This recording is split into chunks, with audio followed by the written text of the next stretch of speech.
sunog. Sunog dito sa GP Laurel. Dito sa Bulan, Sorsogon. Sa may bandang tulay. Sa may bagoongan. Nandito ako nga sa GP Laurel.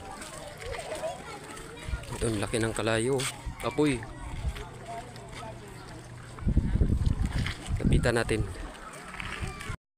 Yan o. Ang init. Ang oras ay so alas 12:51. Galauna na ng tanghali. So tawid dagat kasi yan. Pinaka-dead-end dito sa Zone 7. Ayan o. May bumbero naman.